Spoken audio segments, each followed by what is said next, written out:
Okay, hi everyone. So today we will discuss this interesting problem from H.C. Verma और फिर इस concept पे कुछ जनरल बातें भी करेंगे like what are the possible variations जो आपको एग्जाम में देखने को मिल सकते हैं इस क्वेश्चन पे. So we will talk about those variations also. So let's see. The force of buoyancy exerted by the atmosphere on the balloon is B in the upward direction and remains constant. The force of the air resistance on the balloon acts opposite to the direction of velocity and is proportional to it. The balloon carries a mass capital M and is found to fall down near the Earth's surface with a constant velocity v. How much mass should be removed from the balloon so that it may rise with a constant velocity v? Okay, fine. So देखो एक balloon है और ये जो balloon है इसका जो मास है वो कैपिटल एम दे रखा है. नाउ इस पे क्या क्या फोर्सेस लगेंगे. एक तो इसका जो वेट है नीचे की तरफ कैपिटल एम इंटू जी, और एक बेयोंसी फोर्स है जो हमेशा ऊपर की तरफ लगता है. इफ यू नो बेयोंसी क्यों लगता है, because of the weight of the fluid that has been displaced by any object when immersed in some fluid, right. So वो हमेशा ऊपर की तरफ लगता है. For the time being you can assume this force to be constant क्योंकि इसका volume constant है ना. तो हम एज्यूम करेंगे कि जो बेयोंसी फोर्स है जो ऊपर की तरफ लग रहा है दैट इज कांस्टेंट, और ये जो बलून है ये नीचे की तरफ मूव कर रहा है विद अ वेलोसिटी v. अब यहां पे एक फोर्स दे रखा है दैट इज एयर रेजिस्टेंस, और एयर रेजिस्टेंस का जो फोर्स है that is directly proportional to the velocity. इसका मतलब you can write air resistance force that is some k into v. K क्या है? प्रोपोर्शनैलिटी कांस्टेंट है. We don't know the value of k, that is not given in the question. So हमें k का value नहीं पता है. We have assumed some proportionality constant to be k. Now what will be the direction of this air resistance. देखो resistance वैसे भी motion को oppose करता है, और उसने क्वेश्चन में मेंशन कर रखा है that it will be directly opposite to the direction of velocity of the balloon. So balloon अगर नीचे की तरफ वेलोसिटी से मूव कर रहा है, वेलोसिटी v से मूव कर रहा है, तो direction of air resistance will be upward. So k into V. Fine. अगर ये बलून एक कांस्टेंट वेलोसिटी से मूव कर रहा है downward, what does that mean? इसका एक्सेलरेशन कितना होगा? Zero. If acceleration of this balloon is zero, we can write the net force on the balloon to be zero.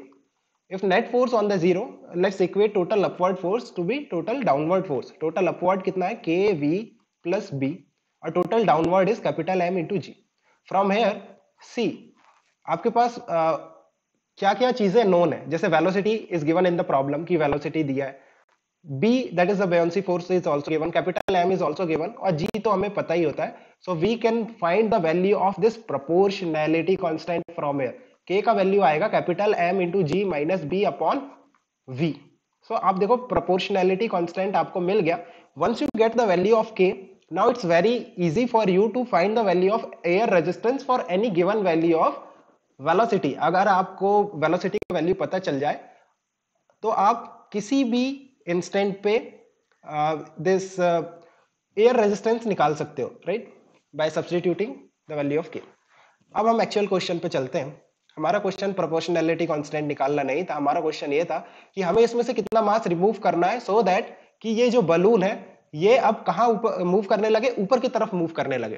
पहले आप ये देखो कि हम इसमें से अगर कुछ मास रिमूव करते हैं, if I remove small M अगर मैं रिमूव करता हूं तो जो नीचे का फोर्स था that is capital M minus M into g. पहले कितना लग रहा था? Capital M into g.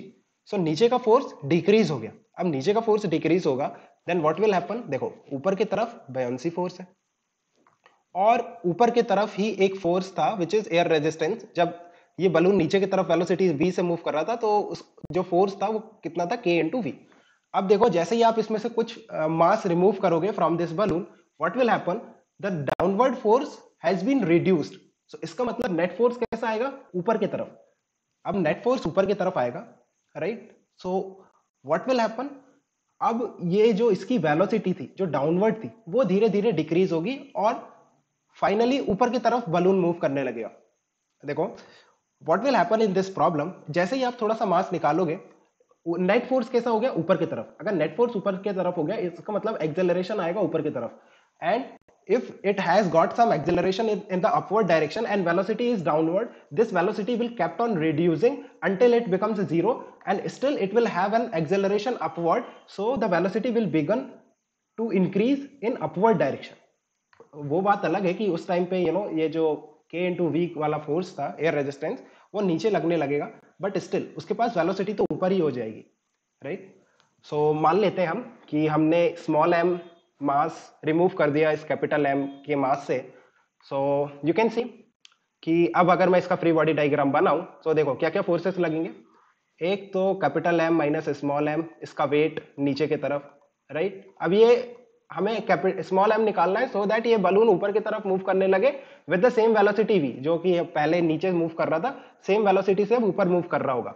सो इस बार एयर रेजिस्टेंस नीचे लगेगा कितना, के इंटू वी। के का वैल्यू हमने निकाल लिया है, ठीक है। सो वो हम सब्सटीट्यूट कर देंगे और buoyancy force as it is always ऊपर की तरफ लगेगा। सो अब ये जो बलून है ये ऊपर की तरफ मूव कर रहा है with velocity v। So again इसका एक्सेलरेशन कितना होगा, acceleration will be 0 and net force will be 0। What does that mean, net upward net downward.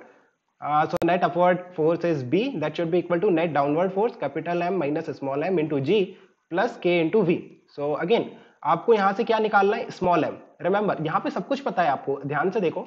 सो सिर्फ स्मॉल m इज अननोन, बाकी k का वैल्यू भी आपको पता है। k का वैल्यू ऊपर से चेक करो, mg minus B upon v। So let me substitute mg minus B upon v, ठीक है। और ये v मल्टीप्लाई में, और यहाँ पे b है और capital M minus small m into g है। So let's try to find out the value of small m from here. So v से v कैंसिल हो रहा है, राइट। और फिर हम क्या करते हैं, ये इसे उस तरफ ले जाते हैं। सो ये जो माइनस बी है ये प्लस बी हो जाएगा। सो 2b हो गया ये, और minus M G that is equal to m minus M into G. G को फिर से नीचे ले आते हैं। सो हमें स्मॉल m का वैल्यू चाहिए, तो स्मॉल m कितना आएगा, m माइनस 2b अपॉन जी, और ये g से g कैंसिल हो जाएगा तो प्लस में m आ रहा है। सो कितना आ रहा है, 2 capital M minus 2 b by g, और यू कैन से 2 कॉमन ले लो। So that is coming out to be capital M minus b by g. So that is the value of small m, है ना। तो यहाँ पे आपने small m का वैल्यू निकाल लिया। सो स्मॉल m अगर आप उसमें से रिमूव कर दोगे then the balloon will started moving in the upward direction with the velocity v। और अगर हम इसमें कुछ जनरल बातें करें, सो देखो अगर मैं कहूं कि find the value of m, small m, मतलब कितना वेट रिमूव करो, कितना मास रिमूव करो कि जो बलून है वो रेस्ट में आ जाए।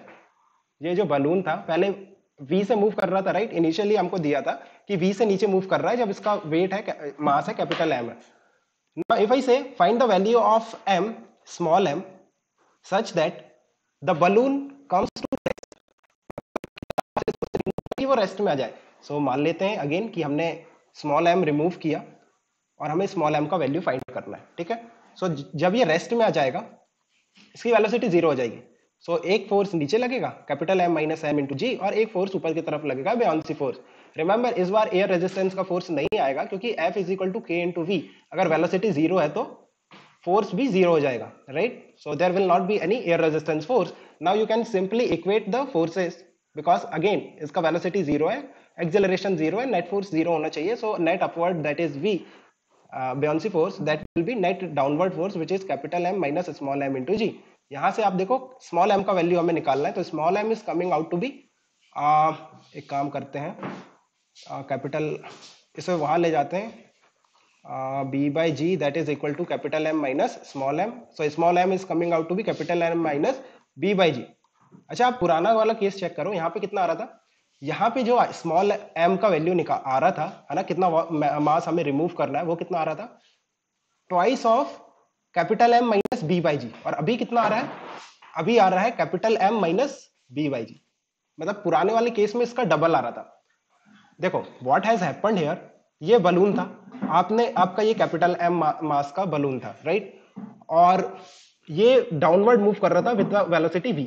आपने जब ये स्मॉल m मास रिमूव किया इसमें से, स्मॉल m क्या है, capital M minus b by g. ये मैं अभी स्मॉल m कह रहा हूं, ठीक है। तो जैसे ही आपने इसमें से कैपिटल M में से माइनस m किया ये वाला मास, तो ये बलून क्या किया, रेस्ट में आ गया, इसकी वेलोसिटी 0 हो गई। फर्दर आपने यही मास इसे और रिड्यूस किया, तो व्हाट हैज हैपेंड, ये ऊपर की तरफ मूव करने लगा with the velocity v। So can you find out some linear behaviour, इसमें एक लीनियर बिहेवियर है। जैसे जैसे आप ये जो स्मॉल m है, स्मॉल m देखो मैंने इसे कहा है capital M minus b by g को, इस ये वाला जो मास रिमूव करते जा रहे हो तो इसमें वेरिएशन किस तरह का आ रहा है, v वेलोसिटी का वेरिएशन आ रहा है। जैसे ही आपने m निकाला, इसकी जो वेलोसिटी है v से रिड्यूस हो गई, राइट। फर्दर m निकाला, सो ऊपर की तरफ v से मूव करने लगा। अगर देखो इसमें आप m ऐड कर दोगे, थोड़ा सोचने की कोशिश करो, अगर आप इसमें ऐड कर दोगे m, तो क्या होना चाहिए, ये जो कैपिटल M है जो v से मूव कर रहा था, अब ये 2v से मूव करना चाहिए नीचे, if it has the linear relation. So let's try to find out कि अगर हम इसमें कैपिटल M में स्मॉल m और ऐड कर दें, सो क्या ये 2v से नीचे जाएगा। Let's try to find out capital M plus small m, है ना, नीचे की तरफ capital M plus small m into G, that is the force, ऊपर की तरफ बायोंसी फोर्स, राइट। और हम मान लेते हैं कि ये कुछ वेलोसिटी v2 से नीचे की तरफ मूव कर रहा है। देखो जैसे ही आप इसका वेट बढ़ाओगे, पहले क्या हो रहा था, पहले हो रहा था कि ये इसका मास कैपिटल M इंटू जी था, ऊपर की तरफ बायोंसी फोर्स लग रहा था, और ऊपर की तरफ एक एयर रेजिस्टेंस का फोर्स लग रहा था k इंटू वी, और ये जो बलून है नीचे की तरफ मूव कर रहा था with velocity v। Now what will happen if you add small m further, small m अगर आप मास आपने इसमें ऐड कर दिया तो क्या होगा, जैसे ही स्मॉल m ऐड होगा, नीचे का जो वेट है वो कैपिटल M जी से कैपिटल M जी प्लस स्मॉल m इंटू जी हो जाएगा। अब नेट वेट क्या, नेट जो डाउनवर्ड फोर्स है वो इंक्रीज हो गया, राइट। जो डाउनवर्ड फोर्स है वो इंक्रीज हो गया। सो इसका मतलब इसके पास एक एक्सेलरेशन आएगा डाउनवर्ड डायरेक्शन में, और नेट अगर एक्सेलरेशन डाउनवर्ड है तो इसका मतलब इसकी वेलोसिटी डाउनवर्ड इंक्रीज करेगी, और जैसे ही वेलोसिटी डाउनवर्ड इंक्रीज करेगी, जैसे जैसे वेलोसिटी डाउनवर्ड में इंक्रीज करेगी, तो आप देखो ये k इंटू वी वाला जो फोर्स है ना, एयर रेजिस्टेंस का फोर्स, ये बढ़ता जाएगा, क्योंकि this is directly proportional to the velocity.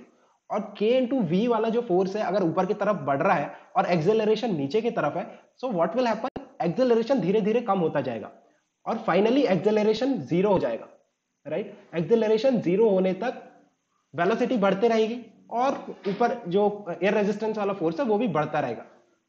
Eventually the net upward force, air resistance will kept on increasing until a point where the net upward force will become the net downward force and acceleration becomes zero, then it will start moving with a constant velocity जिसको हमने v2 कहा है। अब हमें simply v2 का value निकालना है, that is an equilibrium stage में आप कह लो v2 निकाल रहे हैं हम, और हमने पहले हमारे अगर हमारा गैस सही है तो ये 2v के बराबर आना चाहिए, because there is a linear relation, है ना। और ऊपर की तरफ अब ये बताओ कि ऊपर की तरफ जो एयर रेजिस्टेंस का फोर्स होगा वो कितना होगा, k इंटू v2, क्योंकि इसकी वेलोसिटी कितनी हो गई v2, मैं इक्विलिब्रियम की बात कर रहा हूँ। सो अब मैं अगर ये जो ऑब्जेक्ट है, बलून है, ये कांस्टेंट वेलोसिटी v2 से डाउनवर्ड मूव कर रहा है, देन अगेन आप एक्सेलरेशन जीरो लिख सकते हो, right, it has started moving downward with a constant velocity v2, therefore the acceleration of this balloon will be zero, or you can say net force on the balloon will be zero. What does that mean? Total upward force, which is equal to b plus k into v2, that will be equal to the net downward force, which is capital M plus small m into g. From where can you find out the value of v2? Of course it's very simple, capital M plus small m into g, right, minus b divided by k. अब देखो आपको सारी values पता है, small m का value ऊपर से substitute करो, स्मॉल m का वैल्यू था capital M minus B by G, capital M minus B by G is the value of small m। सो मैं इस तरह से रखता हूँ, ये g है माइनस b है, और k का वैल्यू, अगेन k का वैल्यू आपको फिर से ऊपर जाना पड़ेगा, where is the value of k, k का वैल्यू था capital M g minus B upon V, capital M g minus B upon V, इसे सॉल्व करके देखो कितना आ रहा है v2। So capital M plus capital M, two twice of capital M, अब g का मल्टीप्लाई कर रहा हूं, so two capital M into G minus b by G into G, that is b minus b divided by M G minus b divided by v। So ऊपर देखो two capital M G minus B minus B, that is two capital M G minus two B, तो two common ले रहा हूं, तो यहां से आ रहा है capital M G minus B divided by capital M G minus B, और ये जो डिनोमिनेटर के डिनोमिनेटर वाला v है वो ऊपर चला जाएगा न्यूमरेटर में, सो v से मल्टीप्लाई हो गया और दैट इज v2। देखो क्या आ रहा है, ट्वाइस ऑफ v आ गया। सो हमने पहले भी बता दिया था, इतनी कैलकुलेशन करने की जरूरत नहीं थी, but still for your satisfaction we have proved that कि जो फाइनल वेलोसिटी होगी अगर आप m ऐड करते हो तो 2v होगी। आप ये करके देखना, अब इसमें एक और ऐड करके देखना, जो हमारा वेट था ना कैपिटल M प्लस M, अब कोई कहे कि इसमें फर्दर मैं m और ऐड करना चाहता हूँ, so you can directly predict कितना होना चाहिए। अब आप मुझे कमेंट सेक्शन में बताओ। V3 था, अगर मैं कहूँ कि इसमें मैंने फर्दर स्मॉल m ऐड कर दिया, तो ये जो V3 होगा, V3 will what will B V3, V3 is the final velocity जिससे वो नीचे की तरफ मूव करेगा, right. So what will be the value of V3 if you have got this trick कि that there is a linear relationship between the velocity and the this small m, और जो भी mass आप increase या decrease करते हो, then you can easily find the final velocities, right? Okay, then fine. I hope सारा clear होगा. If you have got any doubt, you can contact me in the Telegram group. You will get the link in the description. Okay, guys, keep working hard. Best of luck for your exams. Bye.